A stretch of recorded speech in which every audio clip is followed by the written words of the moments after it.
নমস্কার। প্রাণারামের মাধ্যমে সম্প্রচারিত ভারত কথার গ্রন্থিমোচনের 476তম পর্বে আপনাদের সবাইকে জানাই সাদর সম্ভাষণ। মহামতি অনন্তলালের পরম আশীর্বাদে আমরা শুনে চলেছি ভারত কথা। আমরা রয়েছি উদ্যোগ পর্বে। আমরা আলোচনা করছি বিদুর নীতি নিয়ে বা বৈদুরী নীতি নিয়ে। বিদুর এমন একজন মানুষ যার সম্পর্কে কথা বলতে গিয়ে মহামতি অনন্তলাল প্রায় বলতেন প্রাজ্ঞং প্রাজ্ঞ।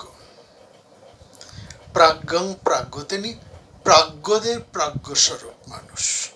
অর্থাৎ বিদুর যে লেভেলের লোক, যে স্ট্যান্ডার্ডের লোক, যে ব্যক্তিত্বের লোক, যে বুদ্ধিমত্তার মানুষ, তিনি যে স্তরে বিচরণ করেন তাকে সঠিকভাবে আরেকজন তার মতনই মানুষ তাকে বুঝতে পারেন। অর্থাৎ তার লেভেলের আরেকজন মানুষই তাকে সঠিকভাবে বুঝতে পারেন। প্রাজ্ঞং প্রাজ্ঞ। তিনি ঠাকুরমশাই মহাভারতের একটি লাইন তুলেই বিদুর সম্পর্কে প্রায় বলতেন, যদিও এই লাইনটির অর্থ ক্ষেত্র বিশেষে অন্য অর্থে ব্যবহৃত হয়েছে, যে কথায় আমরা এই পর্বেই হয়তো আসব। সেখানে মহাভারতে বলা হচ্ছে প্রাজ্ঞং প্রাজ্ঞ প্রলাপজ্ঞং বচম অব্রবীত। অর্থাৎ একজন প্রাজ্ঞ মানুষের কথা আরেকজন প্রাজ্ঞই বোঝেন, অন্যের কাছে সেই প্রাজ্ঞ মানুষের কথাটা প্রলাপের মতন শোনায়, আর সেই প্রলাপ বাক্যটির অন্তর্নিহিত তাৎপর্য তার মতনই আরেকজন প্রাজ্ঞ লোক সঠিকভাবে অনুধাবন করতে পারেন। এখানে প্রথম প্রাজ্ঞ অবশ্যই বিদুর, এবং দ্বিতীয় প্রাজ্ঞ ব্যক্তিটি অবশ্যই যুধিষ্ঠির। অর্থাৎ যুধিষ্ঠির এবং বিদুরের যে এক গভীর বৌদ্ধিক স্তরের সম্পর্ক রয়েছে, বিদুরের সাথে হৃদয়ের সম্পর্ক রয়েছে মহামতি ব্যাসের। সেই অর্থে বিদুরকে বলা হয় ব্যাস আত্মজ। আর যুধিষ্ঠির হচ্ছেন বিদুরের বৌদ্ধিক সন্তান। অর্থাৎ বিদুরের যে প্রাজ্ঞতা, এই প্রাজ্ঞতা উত্তরাধিকারী হচ্ছেন যুধিষ্ঠির। অর্থাৎ বিদুর যে স্তরের মানুষ, যে বুদ্ধিমত্তা নিয়ে তিনি চলেন, তার প্রাজ্ঞতাকে, তার চাতুর্যকে, তার নীতিকে সঠিকভাবে উপলব্ধি করেন একমাত্র মহামতি যুধিষ্ঠির। এবং অন্যের কাছে বিদুরের যে কথাবার্তাগুলো, বিদুরের যে আচরণ, বিদুরের যে নীতি বাইরের থেকে অনেকটা প্রলাপের মতনই মনে হয়, যা তাদের কাছে একটা ধাঁধার মতন, যা তারা বুঝে উঠতে পারেন না।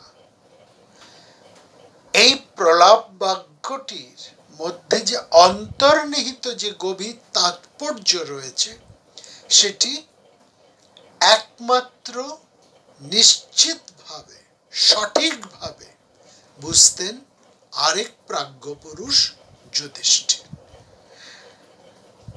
আমরা আসব এই মহাভারতের কোন জায়গায় এই কথাটি বলা হয়েছে, কিন্তু এটা ঠিক, এক প্রাজ্ঞকে আরেক প্রাজ্ঞ পুরুষই সঠিকভাবে অনুধাবন করতে পারেন, অন্যেরা তাদেরকে বুঝতে পারেন না। আমরা কথা বলছিলাম বিদুরকে নিয়ে। দেখুন, বিদুর এমন একজন মানুষ যিনি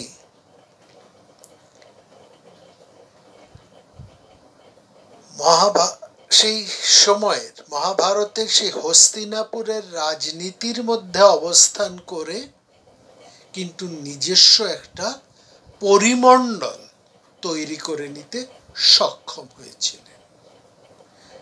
সেই পরিমণ্ডলে সবার প্রবেশ করার অনুমতি ছিল না, সবাই প্রবেশ করতে পারতেন না।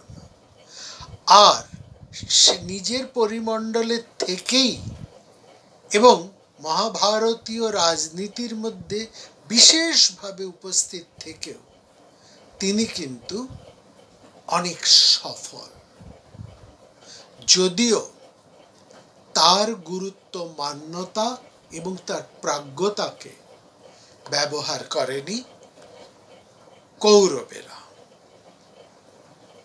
তাকে উপেক্ষা করেছে। এবং এই উপেক্ষার ফল কি মর্মান্তিক সেটা আমরা খুব ভালোভাবেই লক্ষ্য করতে পারি। দেখুন, বিদুর তিনি দুর্যোধনের মূলচ্ছেদী চিন্তাধারার কোনো প্রতিবাদ প্রথম দিকে তেমন ভাবে করেননি। ধৃতরাষ্ট্রের মন্ত্রী তিনি, প্রধানমন্ত্রীও বটে, এবং তার অভিজ্ঞতা এবং তার প্রচুর নিজের মানুষ আছেন। সেই মন্ত্রিমণ্ডলের প্রধানমন্ত্রী হওয়ার জন্য হস্তিনাপুরে তার নিজস্ব বহু মানুষ রয়েছেন, বহু বিশ্বস্ত অনুচর রয়েছে, যারা সব ধরনের খবর বিদুরের কাছে নিয়ে আসতেন। এটা যেমন বিদুরের একটা সবচেয়ে বড় সুবিধে, তেমনি তিনি এমনভাবে বিভিন্ন ঘটনার থেকে ঘটনার ইঙ্গিতে সেই সব ঘটনার অতীত, বর্তমান এবং ভবিষ্যৎ সবই বুঝে যেতেন। আর সেই ঘটনাকে অন্তরালে থেকে কিভাবে নিরোধ করা যায় সেই তীক্ষ্ণ বুদ্ধির অধিকারী ছিলেন বিদুর। বিদুর এজন্যই দুর্যোধন, শকুনিরা পাণ্ডবদেরকে মেরে ফেলার যত চেষ্টা করছিলেন, একেবারে প্রথম পর্বে যখন সবে সবে পাণ্ডবেরা সেখানে এসে উপস্থিত হয়েছে, এই কৌরবদের সমস্ত কৌশলের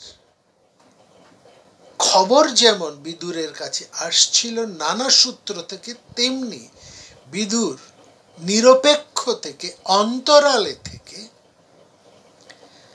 একেবারেই কোন রকম প্রতিক্রিয়া না দিয়ে কেবলমাত্র বুদ্ধি প্রয়োগে প্রত্যাজানন আমর্ষিতা পাণ্ডবদের বাঁচানোর জন্য দুর্যোধনের সমস্ত কূটকৌশল, অমর্ষিতা, সমস্ত অসৎ উপায়গুলো তিনি জেনে পাণ্ডবদেরকে আত্মরক্ষার নতুন নতুন কৌশল চমৎকার ভাবে দিয়ে যাচ্ছিলেন। এটা বিদুরের প্রজ্ঞার একটা বিরাট পরিচয়। উদ্ভাবনম কুর্বন্ত বিদুরস্য মতে স্থিতা। পাণ্ডবেরা বিদুরের, বিশেষ করে যুধিষ্ঠির বিদুরের এই প্রজ্ঞা ভাবনা অনুসারী হয়ে নিজেরা দুর্যোধনের সমস্ত কূটকৌশলের হাত থেকে বেঁচে যাচ্ছিলেন। তিনি, বিদুরের কথা বলছি, বিদুর পাণ্ডবদেরকে প্রথম পর্বে সহ্য করবার একটা শিক্ষা দিয়েছিলেন এবং নিজেদের রাগ, দুঃখ এবং কিভাবে প্রতিপক্ষের অপচেষ্টাগুলোকে রোধ করে নিজেদের আত্মরক্ষা করা সম্ভব, অন্তরালবর্তী বিদুরের সূক্ষ্ম নীতির প্রয়োগে পাণ্ডবেরা সেই কাজটি সুন্দরভাবে করে যাচ্ছিলেন। এখানে বিদুরের প্রথম নীতিটি যদি সহ্য গুণ হয়, দ্বিতীয় নীতিটি সতর্কতা। একটা নির্বাক এবং নির্বিকার ভাবে থেকে ভীষণ সতর্ক হয়ে থাকা, অথচ বাইরে নির্বাক এবং নির্বিকার এইভাবে থাকা। তৃতীয় যে নীতিটি বিদুর পাণ্ডবদেরকে, বিশেষ করে যুধিষ্ঠিরকে শিখিয়েছিলেন, সেটা হচ্ছে প্রতিপক্ষের সমস্ত ধরনের অধৈর্য এবং অসহিষ্ণুতার বিরুদ্ধে দাঁড়িয়ে প্রবল ধীরতা এবং সহিষ্ণুতার মধ্যে দিয়ে অন্য পক্ষকে একেবারে নাস্তানুবোধ করে দেওয়া। অর্থাৎ প্রতিপক্ষ যত অধৈর্য হবে, যত অসহিষ্ণু হবে, সাধারণের কাছে, জনসাধারণের কাছে তারা তত বেশি এক্সপোজড হয়ে যাবে। অন্যকে, অন্যায়কে এক্সপোজড করে দেওয়ার নির্বাক থেকে, নির্বিকার থেকে, কোন রকম প্রতিক্রিয়া না দেখিয়ে প্রতিপক্ষকে এক্সপোজড করে দেওয়া, অন্যায়, প্রতিপক্ষের অন্যায়গুলোকে সর্বসাধারণের চোখে একেবারে মেলে ধরা, সবচাইতে ভালো উপায়টি শিখিয়েছিলেন বিদুর।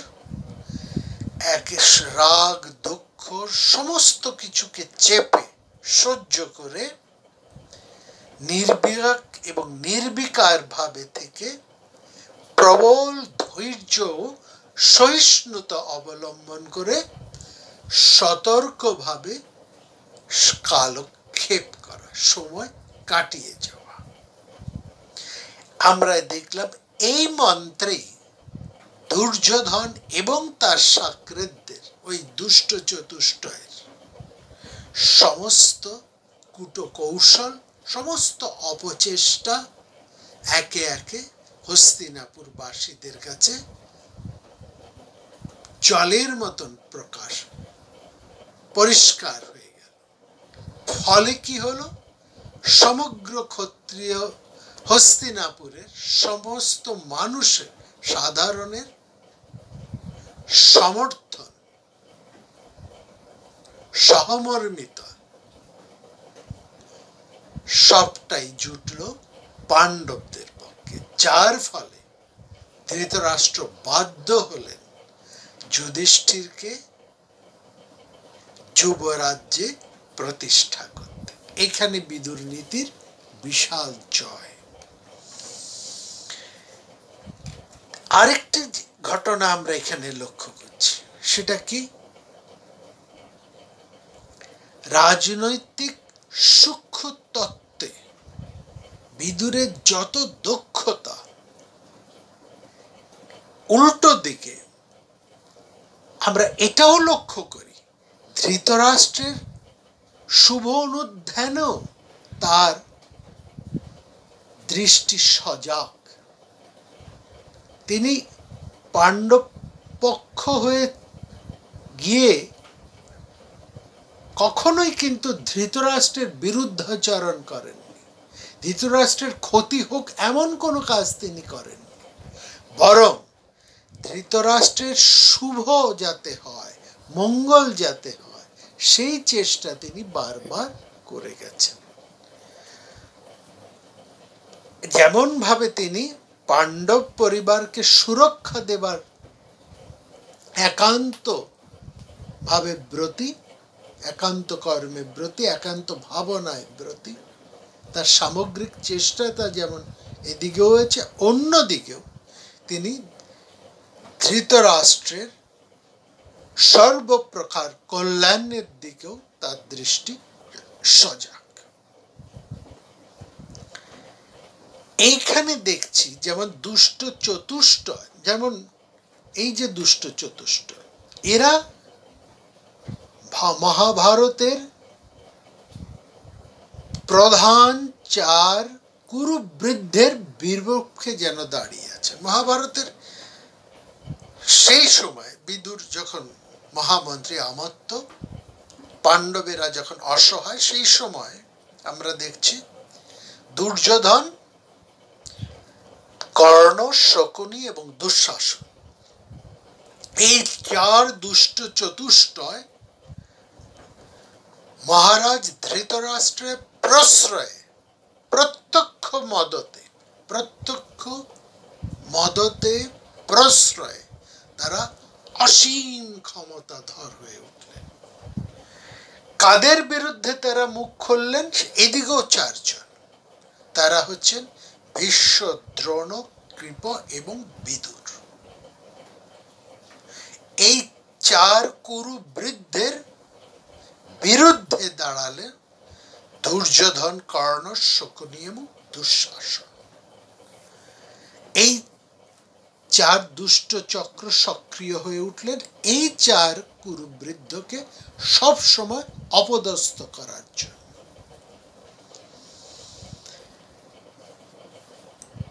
এখানে ধৃতরাষ্ট্রের সভায় দুর্যোধন একটি দামি কথা বলছেন,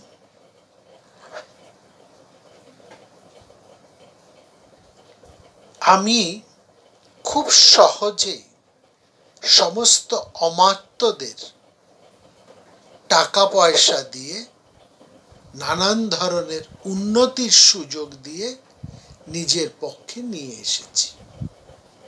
তারা এখন আমার কথাই চলবে। প্রকৃতৌ সর্বে অর্থমানেন পূজিত। কিন্তু বাকি যে চারজন আছেন, ভীষ্ম, দ্রোণ, কৃপ এবং বিদুর, এদের সম্পর্কে দুর্যোধন কিরকম চমৎকার বিশ্লেষণ করছেন দেখুন।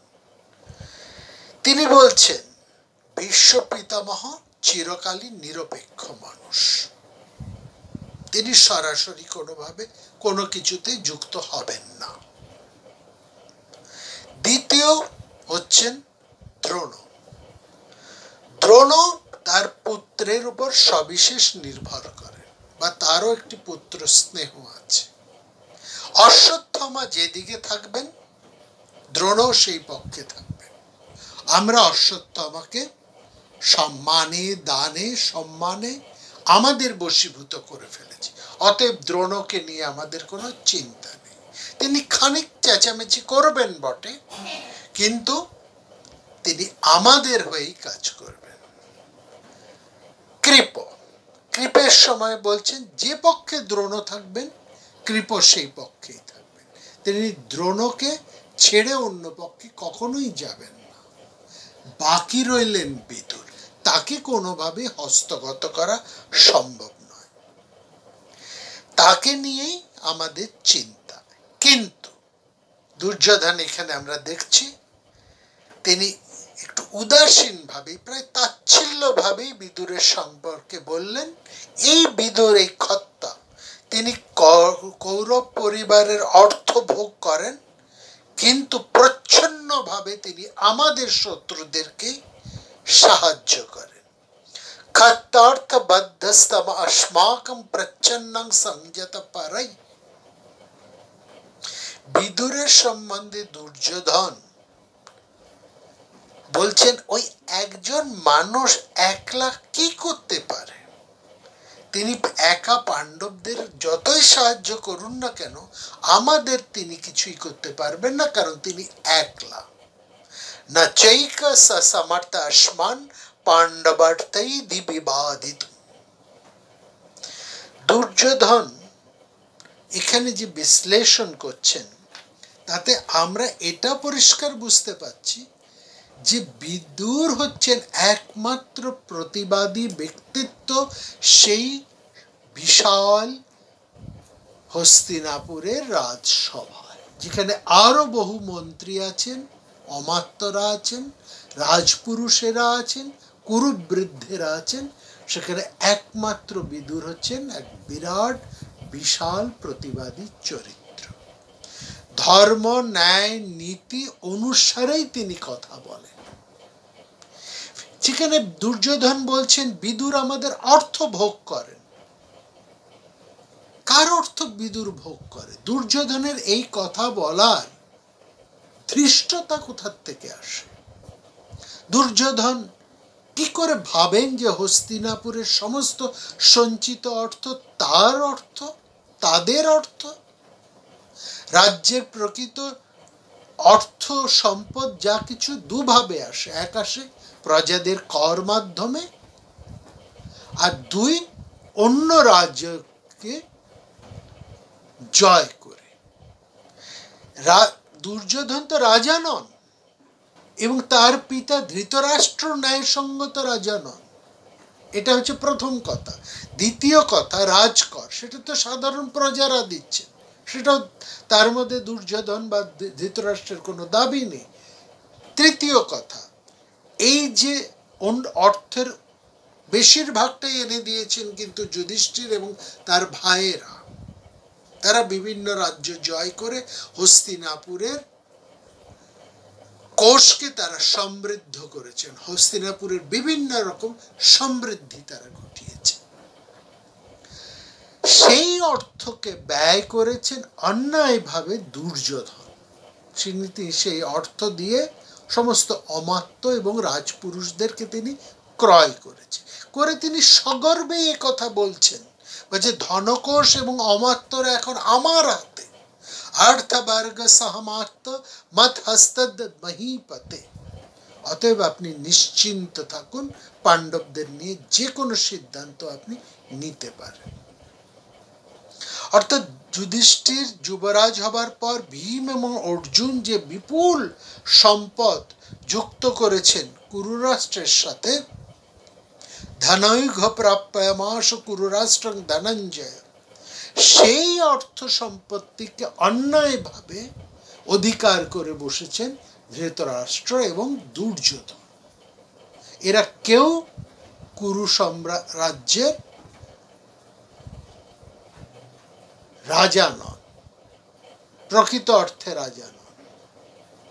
ধৃতরাষ্ট্র ছিলেন ন্যাস মাত্র, তার পুত্র গায়ে মানে না, আপনি মোড়ল হয়ে বসেছেন।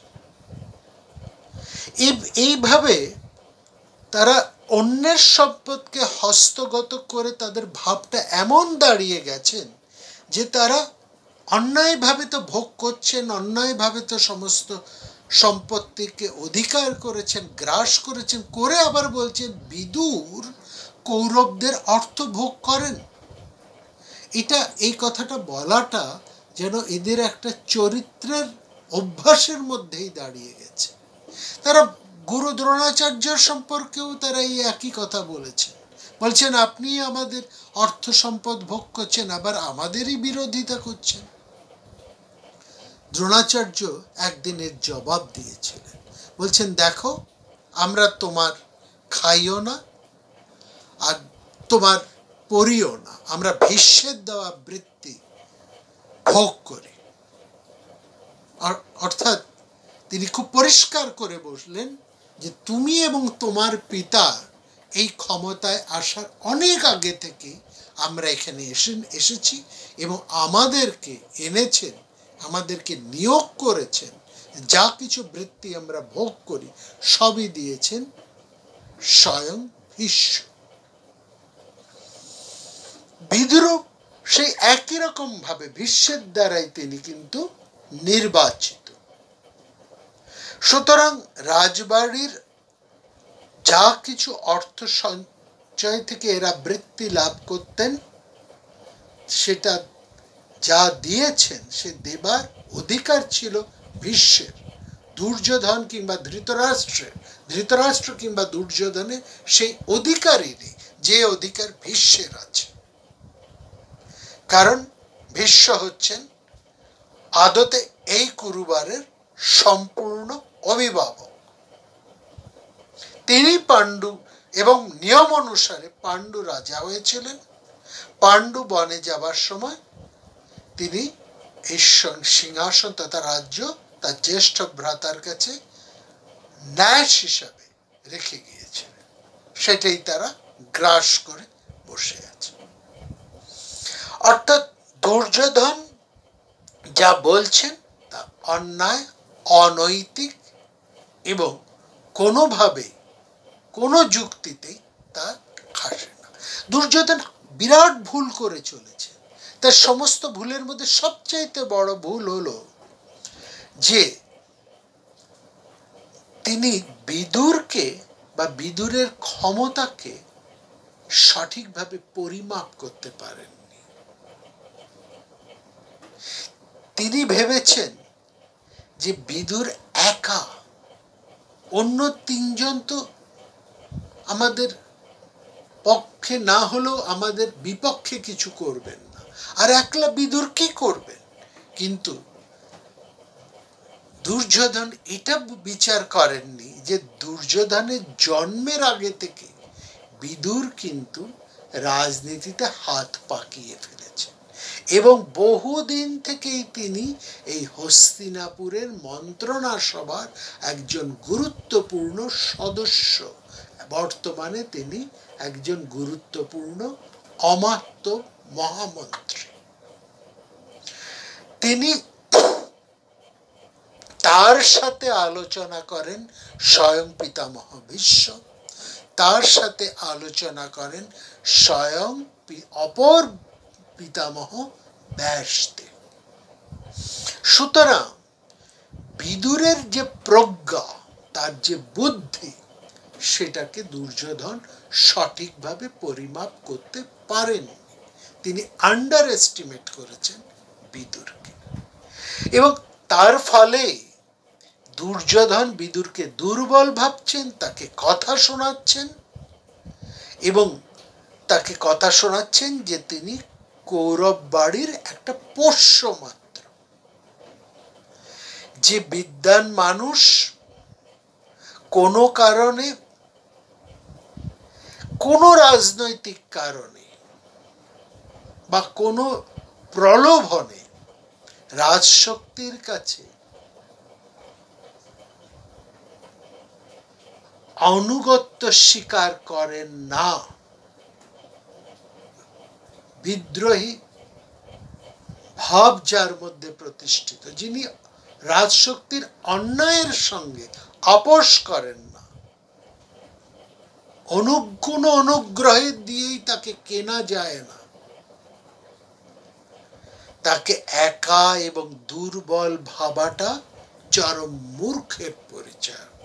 এবং দুর্যোধন সেই মূর্খামি, সেই নির্বুদ্ধিতাই তিনি কিন্তু করলেন তার পিতা অন্ধরাজা ধৃতরাষ্ট্রের অনুমোদনে। যার বিদুরের আরেকটি গুণ আমরা মহাভারতে দেখেছি, সেই বারণাবতের সময়। সেখানে আমরা দেখেছি মহাভারত বিদুরের গুণ সম্পর্কে বলছেন। বিদুর ইঙ্গিতজ্ঞ। প্রথম কথা বলেছেন বিদুর হচ্ছেন ইঙ্গিতজ্ঞ। তারপরে বলছেন তিনি মানুষের মুখের রেখা, মুখের ভাব, দেহের নাড়াচড়া অর্থাৎ শারীরিক প্রতিক্রিয়া দেখে সেই মানুষটির মনোভাবকে খুব পরিষ্কারভাবে বুঝে ফেলতে পারে। অর্থাৎ বডি ল্যাঙ্গুয়েজ থেকে বিদুর কিন্তু সেই মানুষের অন্তরের খবরটি, তার মানসিকতাটাকে, তার অভিপ্রায়কে অত্যন্ত সঠিকভাবে নিরূপণ করতে পারতেন। এটি হচ্ছে বিদুরের দ্বিতীয় গুণের কথা বলেছেন।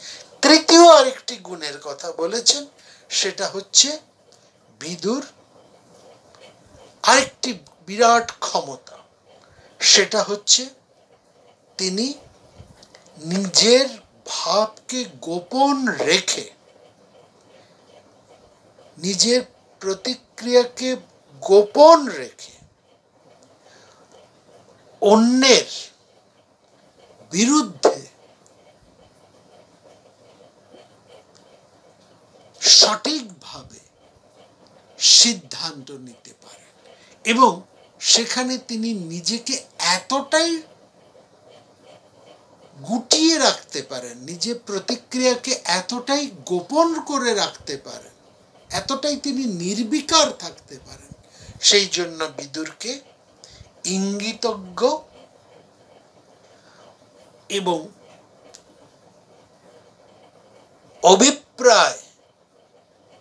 অভিপ্রায়জ্ঞ, অন্যের অভিপ্রায়কে বুঝে ফেলার ক্ষমতা আর নিজেকে গুটিয়ে রেখে কোন রকম নিজের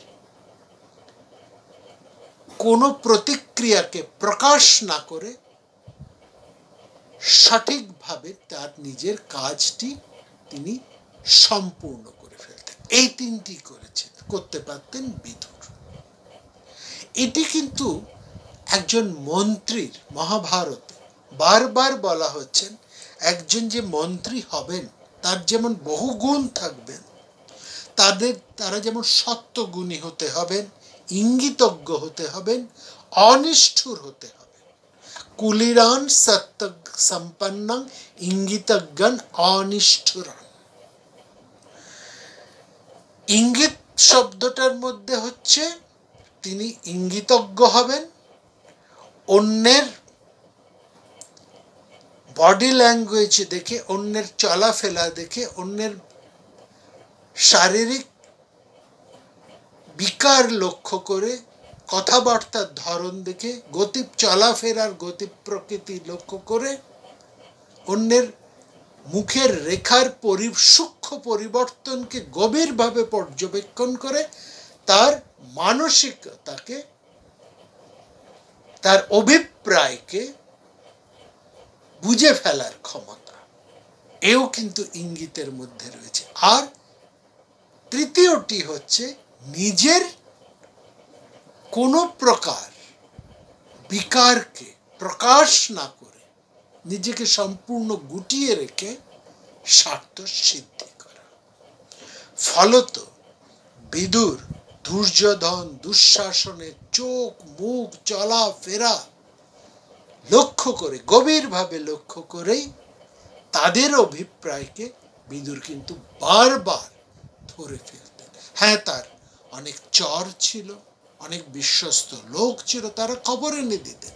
এছাড়াও কিন্তু বিদুর এদেরকে দূর থেকে লক্ষ্য রেখে এদের অভিপ্রায় বুঝে ফেলতেন বিদুর। আর তিনি সুকৌশলে নিজের পরিকল্পনা এমন ভাবে তৈরি করতেন এবং এত নির্বিকার ভাবে থেকে, যার ফলে দুর্যোধন, দুঃশাসন, কর্ণ, শকুনি তাকে দেখে কিন্তু কিছুই বুঝতে পারতেন না। এইটা হচ্ছে তেষাম ইঙ্গিত ভাবজ্ঞ বিদুর তত্ত্বদর্শিমান। এইভাবে বিদুরকে ব্যাখ্যা করেছেন মহাভারত।